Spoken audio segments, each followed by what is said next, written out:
साथियों नमस्कार।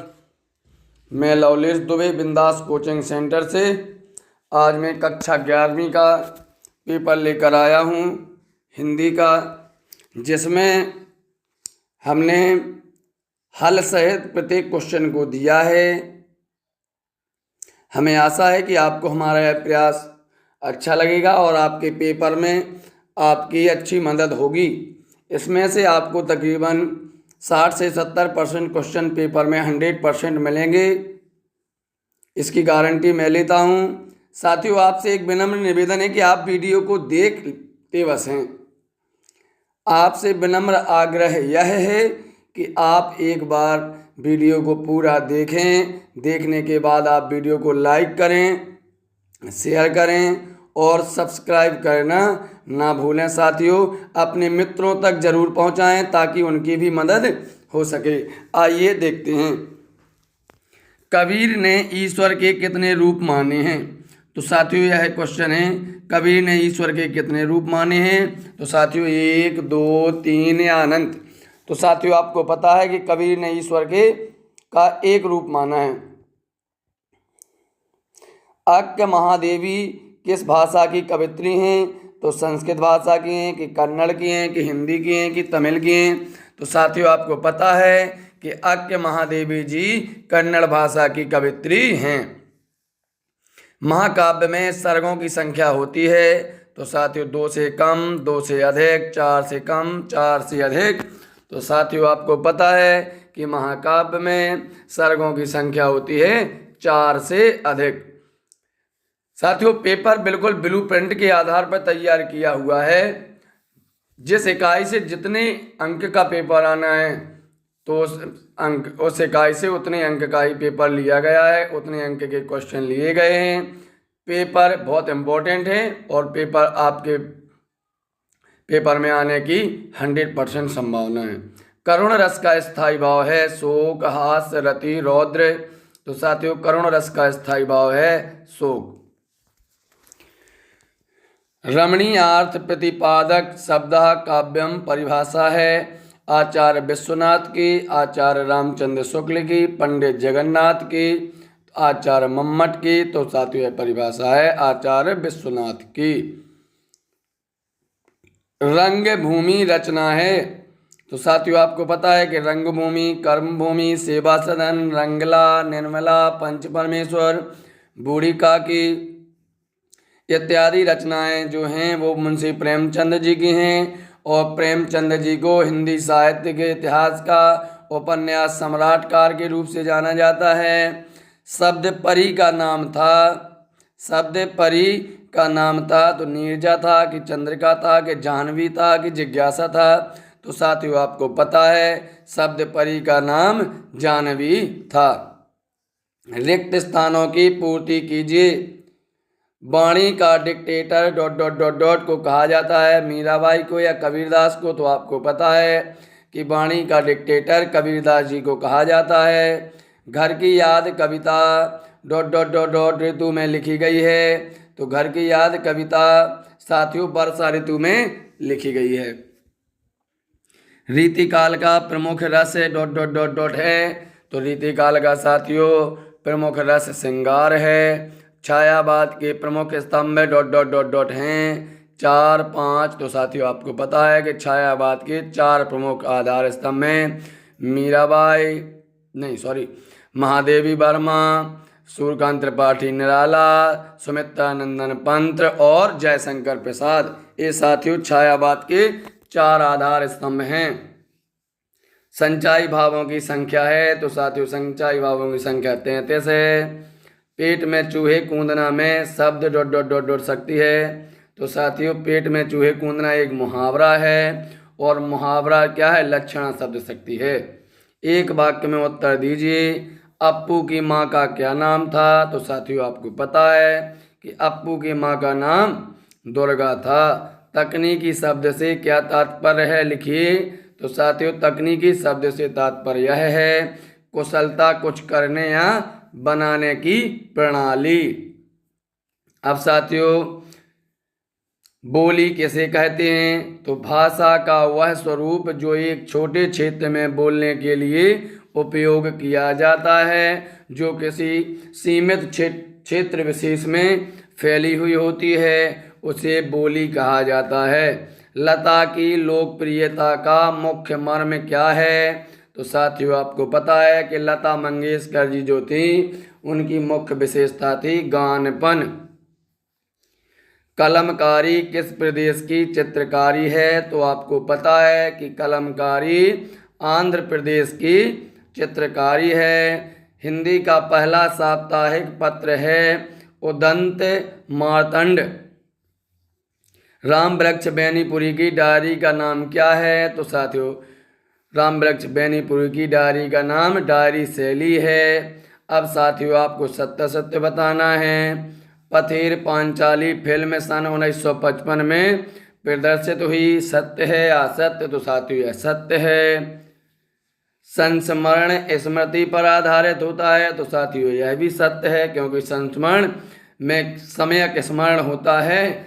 आपको स्मरण होना चाहिए। आप जो आंखों देखी घटना का वर्णन अपनी जिज्ञासा के आधार पर करते हैं वह संस्मरण है। संस्कृत भाषा से हिंदी में बिना परिवर्तन के आए शब्द तद्भव कहलाते हैं, तो साथियों यह सत्य है। संस्कृत भाषा से हिंदी में बिना परिवर्तन के आए शब्द तद्भव ना होकर के तत्सम होते हैं। तत् का मतलब उसके, सम का मतलब होता है समान, अर्थात संस्कृत के शब्द हिंदी में बिना किसी परिवर्तन आए तो वो तत्सम होते हैं ना कि तद्भव, इसलिए यह हो जाएगा असत्य। प्रस्तर का तद्भव भाव प्रथम होता है, तो साथियों प्रस्तर का तद्भव प्रथम नहीं होता है, यह असत्य है। संगीत का क्षेत्र विस्तीर्ण है यानी संगीत का क्षेत्र विस्तार है, तो यह सत्य है। अब साथियों सही जोड़ियां जो कि आंसर सहित हैं। मन्नू भंडारी, तो मन्नू भंडारी जी की रचना रजनी। मियाँ नसीरुद्दीन, तो ये भैया कृष्णा सोबती। हाथ मलना, हाथ मलना का अर्थ हो जाएगा पश्चाताप करना। विलायत खां, तो ये थे भैया साथियों विलायत खां थे सितार वादक। दीपक और श्री राम, यह रचना गिरिजा देवी की है। ऑल इंडिया, तो यह साथियों 1936 में स्थापित हुआ। अनौपचारिक पत्र, अनौपचारिक पत्र हैं साथियों मैत्री भाव। अब साथियों 2 नंबर के प्रश्न हैं। कबीर ने अपने को दीवाना क्यों कहा है? तो साथियों यह रहा उसका आंसर। यहाँ दीवाना का अर्थ है पागल। किसी के प्रेम में डूबा हुआ व्यक्ति दीवाना कहलाता है। कबीर की प्रभु की भक्ति में लीन है जबकि संसार बायां डंबरों में उलझकर ईश्वर को खोज रहा है, अतः कबीर ने स्वयं को दीवाना कहा है। उम्र भर के लिए पलायन क्यों करना चाहता है?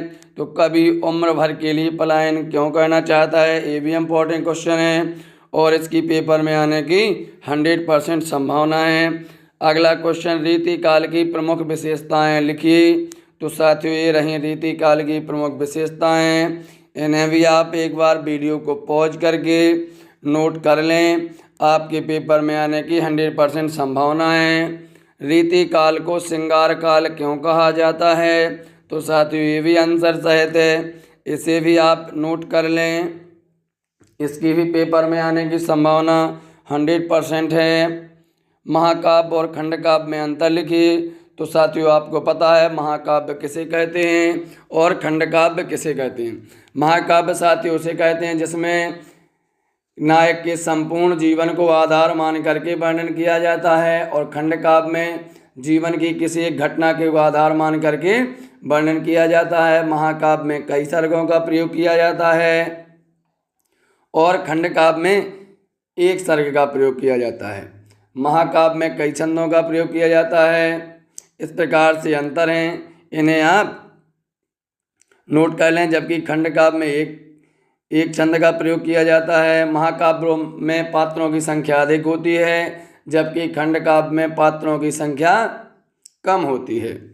जैसे रामायण में देख लीजिए आप, पूरा महाकाव्य है ना, तो इसमें पात्रों की संख्या कितनी है, बहुत अधिक है। विभीषण, श्री राम भगवान, लक्ष्मण जी हैं, शत्रुघ्न जी, उनकी माताएं हैं इत्यादि।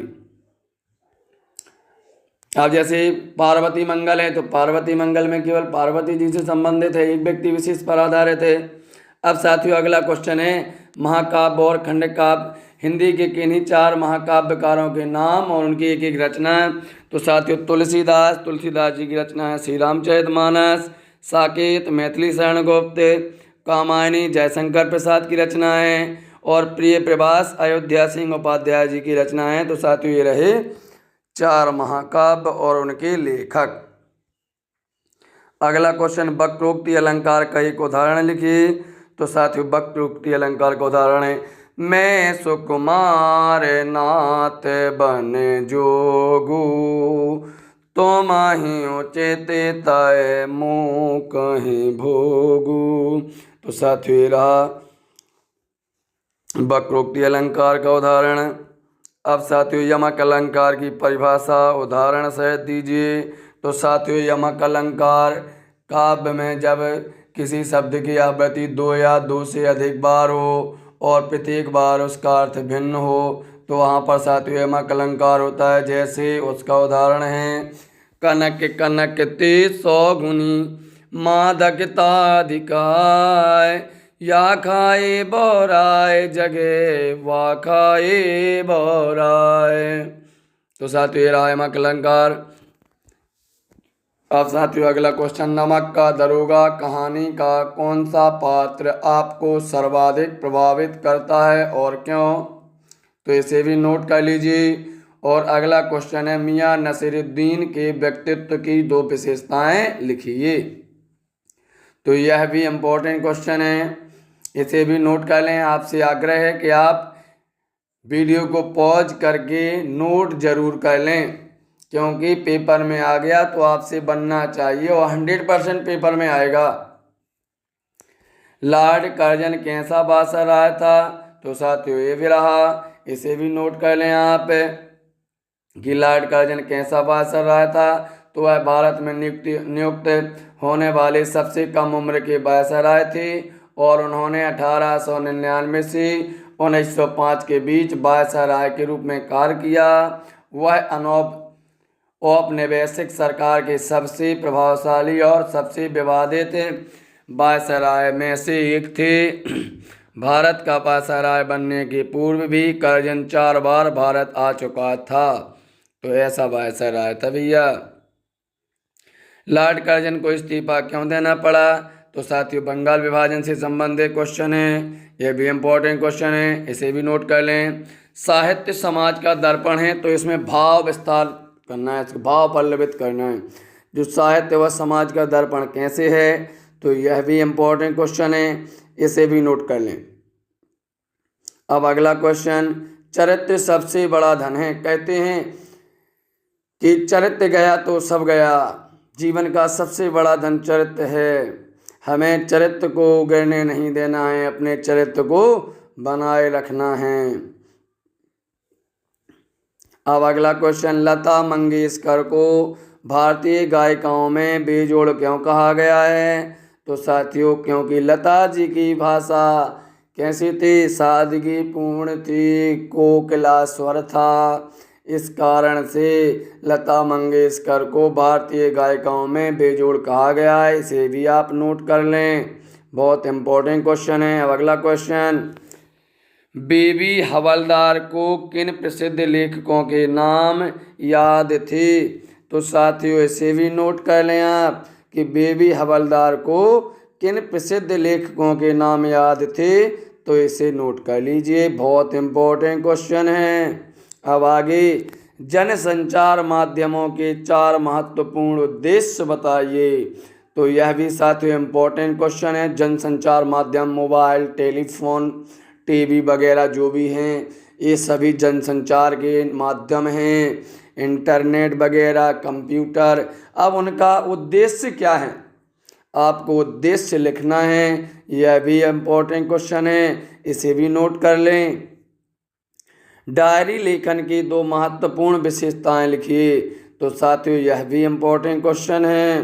डायरी लेखन की आपको 2 महत्वपूर्ण विशेषताएं बताना है। तो पहली हमारे लिखने की कला का विकास करती है, क्योंकि हमें प्रतिदिन डायरी लिखना चाहिए। डायरी लिखने से आप घटनाओं को ज़्यादा समय तक याद रख पाते हैं। यह साथियों डायरी लेखन के महत्वपूर्ण विशेषताएं हैं। अब साथियों कबीरदास जी का जीवन परिचय साथियों आपको देना है। 2 रचनाएं, भाव पक्ष, कला पक्ष और साहित्य में स्थान।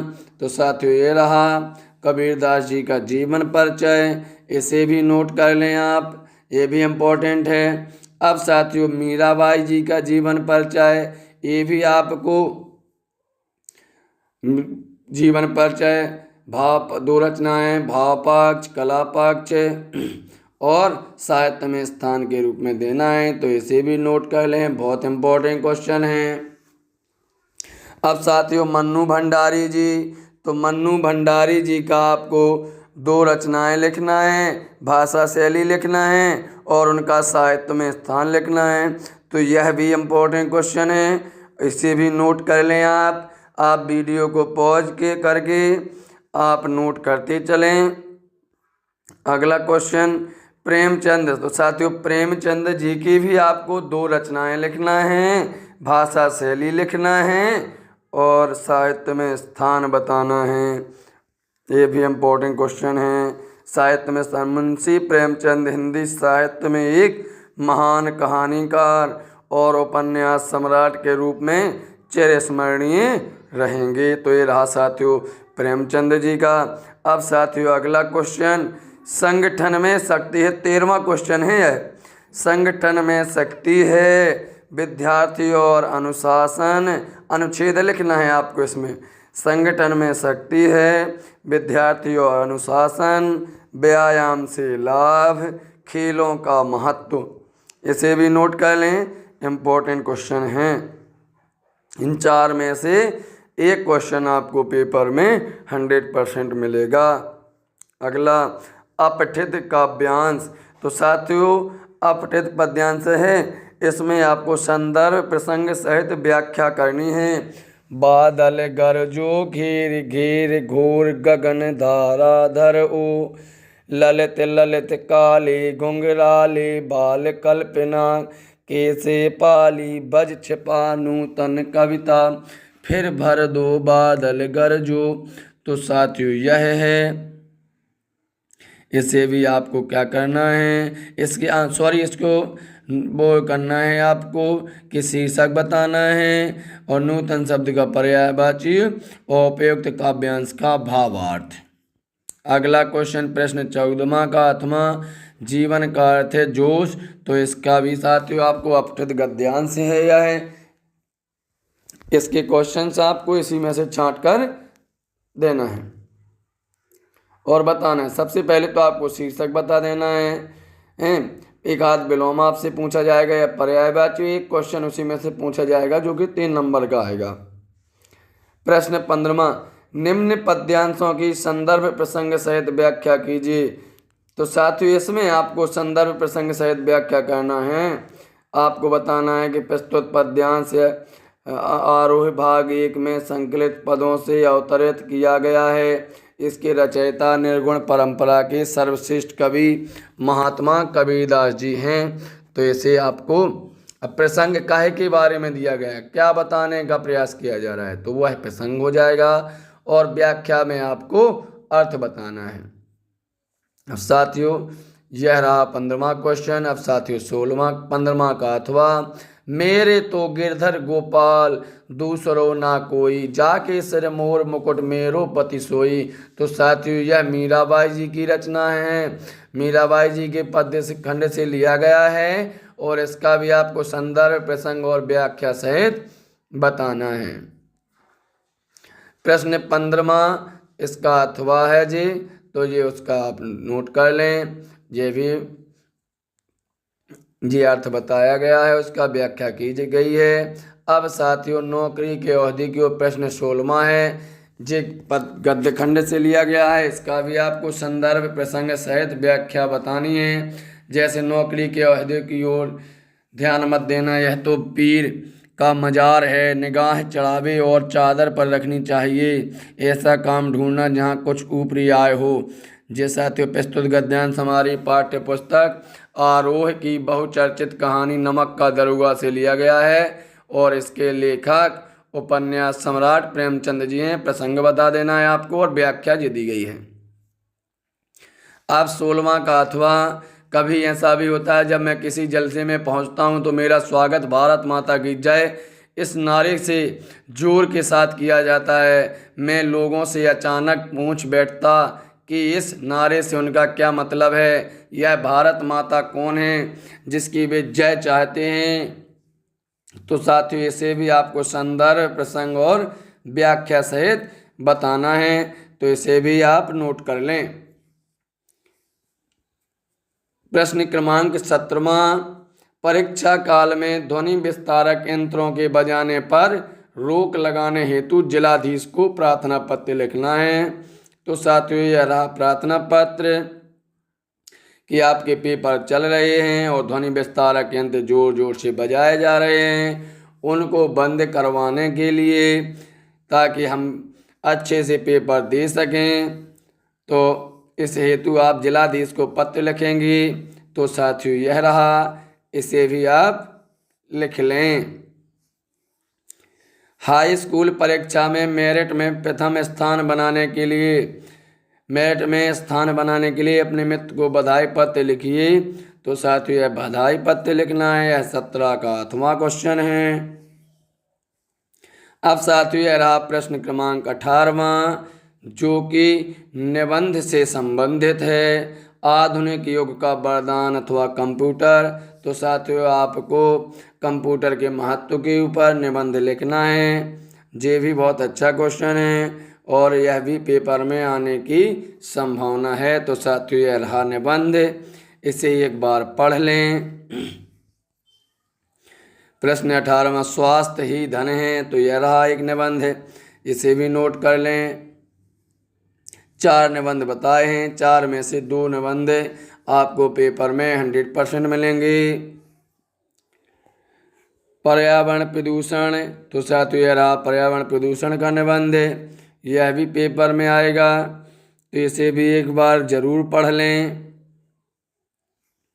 अच्छा क्वेश्चन है।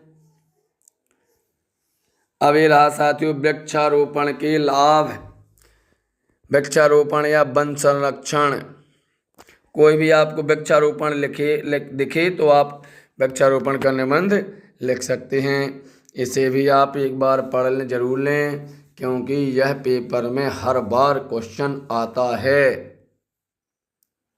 तो साथियों, यह रहा हमारा आज का सेशन, जो कि कक्षा 11वीं के हिंदी का पेपर है। और आपके पेपर में यदि आपने पेपर को बहुत अच्छे से देखा है, समझा है, तो आपके पेपर में 60 से 65 नंबर तक 100% आ जाएंगे। आप वीडियो को लाइक ज़रूर करें और अपने मित्रों तक शेयर ज़रूर करें। धन्यवाद साथियों।